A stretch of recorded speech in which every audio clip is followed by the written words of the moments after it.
Olá pessoal, tudo bem?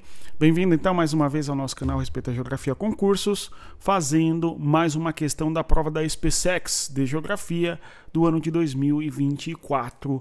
Dessa vez uma questão que trata sobre geopolítica. No caso, o assunto abordado na nossa questão envolve o tema da globalização. Vamos entender o que nos pedia a questão e comentar o seu gabarito. Então aí nós temos a gloriosa SpaceX, onde tudo começa, não é? Na foto em destaque, conforme nós podemos observar. Mas antes de avançar, eu peço que deixe o like, se inscreva no canal, divulgue o nosso conteúdo, as pessoas que vão fazer a prova da SpaceX e outras provas cujos assuntos nós tratamos aqui, tá bom? Geografia, história, sobretudo. Entre, inclusive, um convite importante a você no nosso link de estudos do Telegram. O link está na descrição do vídeo. Agora, se você quer um curso completo de Geografia para a sua prova, conheça o nosso curso de Geografia. O link também está na descrição do nosso vídeo. E, claro, conheça também o Teorema Militar com todas as matérias para a sua aprovação. Pessoal, então a questão que nós iremos abordar aqui hoje é esta de número 29, que nós tivemos na nossa prova de 2024, né? Então a gente corrige quase todas as questões já com essa, né? Que caíram na nossa prova do último certame, tá? Gravando o vídeo ainda em 2025. A prova de 2025 ainda não aconteceu, acontecerá nas próximas semanas. Vamos lá. Então, no mundo da globalização, aí o texto, não é? O espaço geográfico ganha novos contornos, novas características, novas definições. E também uma nova importância, porque a eficácia das ações está estritamente relacionada com a sua localização. Os atores mais poderosos se reservam os melhores pedaços do território e deixam o resto para os outros, né? Então há uma disputa pelo espaço geográfico, tá? Essa disputa pelo espaço geográfico faz com que o espaço ganhe novos contornos, novas dimensões, tá certo? Novas definições. E agora, segundo aí o Milton Santos, que é o texto, né, por uma outra globalização, esse espaço também se reserva aos poderosos e eventualmente o espaço que tem menos importância, enfim, né, que não é melhor, mas sim pior, acaba ficando para os demais outros, tudo bem? Então, um tema aí de que o espaço é fundamental no processo da globalização. Vamos ver aqui, ó. Sobre a globalização, marca a alternativa correta, né? Ele quer, então, a nossa alternativa correta. Alternativa A. A globalização é um fenômeno que apresenta várias dimensões. Até aqui, ok, né? Econômica, social, política, entre outras, as quais se materializam somente em escala mundial. Isso aqui é falso, né, gente? Porque a ideia da globalização se manifesta no espaço localizado e também regionalizado e não apenas na questão do mundo, né, na questão global. Então a ideia aqui envolve a escala, né, pessoal? Então nós temos a escala que diz respeito à questão do globo, do regional e do local. Então, a globalização não se realiza, não é? Ele fala, se apresenta na dimensão apenas na escala mundial. Mas também a gente pode observar, sei lá, uma loja do McDonald's numa avenida chamada Avenida Paulista no Brasil, ou uma loja do McDonald's na orla de Copacabana, né? Então você tem que nesses dois exemplos há uma materialização da globalização de um fast food que nos remete a um país específico, a um modelo de consumo de alimento X da nossa época, etc., né? Aliás, horroroso, né?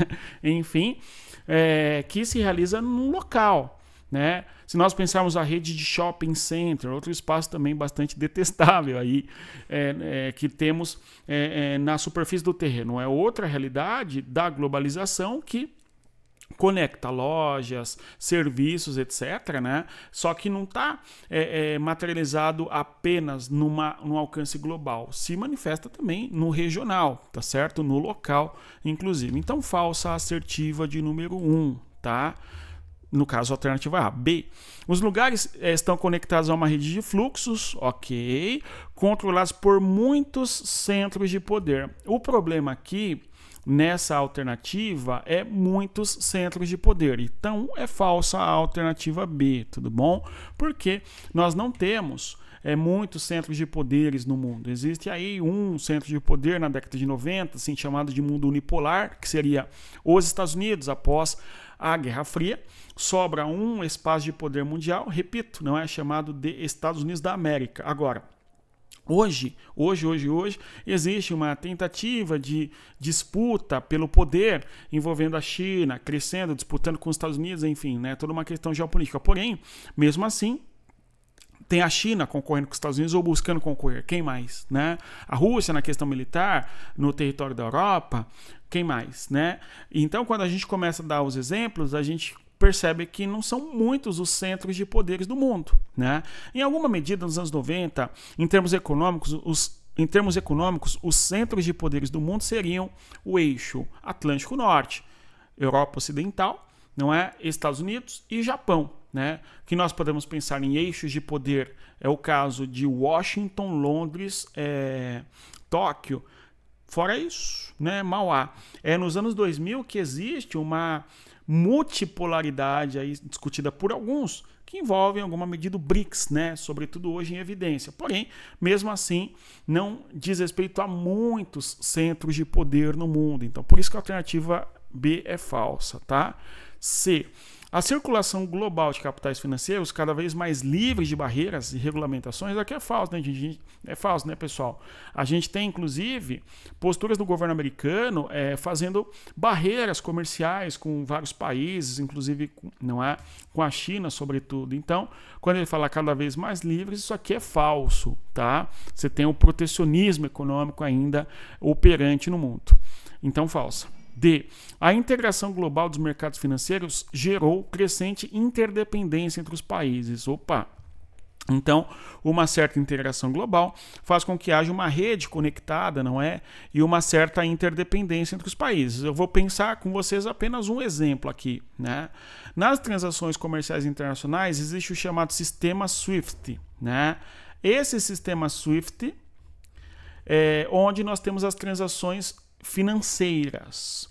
Quando nós temos, por exemplo, sanções, né, que são impostas contra a Rússia, né, sanções contra a Rússia em decorrência da guerra entre Rússia e Ucrânia, nós estamos diante de uma suspensão da Rússia desse sistema de pagamento, né, desse sistema de pagamentos financeiros do sistema internacional, que é o sistema SWIFT. Então, bandeiras de diversas, né, instituições financeiras, talvez, né, conhecidas de todos nós aqui, Mastercard, por exemplo, ou mesmo ainda Visa, etc. Esse tipo de bandeira dos cartões de crédito, etc., não são utilizados na Rússia, mas em decorrência da sanção econômica contra a Rússia, da exclusão da Rússia do sistema financeiro SWIFT e tal, né?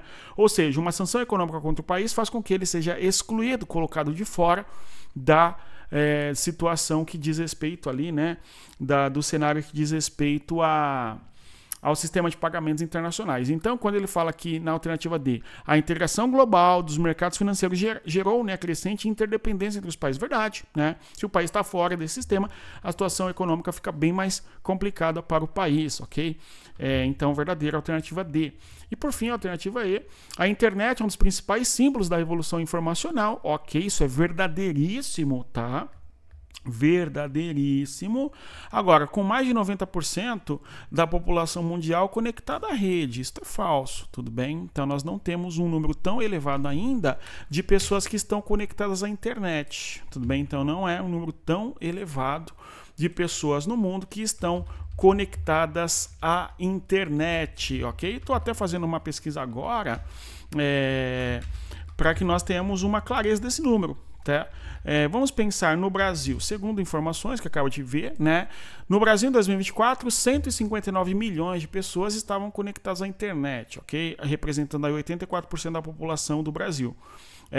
Agora, se nós pensarmos na questão do mundo, né? E o Brasil, né, conforme nós sabemos, não tem 164 milhões de habitantes, tá? Nós temos uma população no mundo, no Brasil no caso, aliás, né, de 200 milhões de habitantes pelo menos. Então, é falsa alternativa quando fala que todo mundo está conectado à internet, né? Isso não vale para o Brasil, não vale para o mundo. Segundo aí a informação também, no mundo, em 2025, a estimativa é de que 5,6 bilhões, no caso de pessoas, estão conectadas à rede de internet. Então, não é toda a humanidade, conforme o texto fala, né? O texto não fala em toda a humanidade, mas ele fala em 90% da população mundial, mas é falso, tá? 5 bilhões, num mundo que tem 8 bilhões, né? Não equivale a 90%. Então, falsa alternativa aí, tá certo? De modo, então, portanto, que o gabarito de fato é o gabarito letra D de diamante. Perfeito? E no mais é isso. Se você chegou até aqui, eu agradeço a presença. Reitero você que se inscreva no canal, divulgue o nosso conteúdo e mais. Entre no nosso grupo de estudos do Telegram. O link, reitero, está na descrição do vídeo. E mais ainda, né? Vem estudar com a gente. Bons estudos, respeita a geografia e até mais. Tchau, pessoal.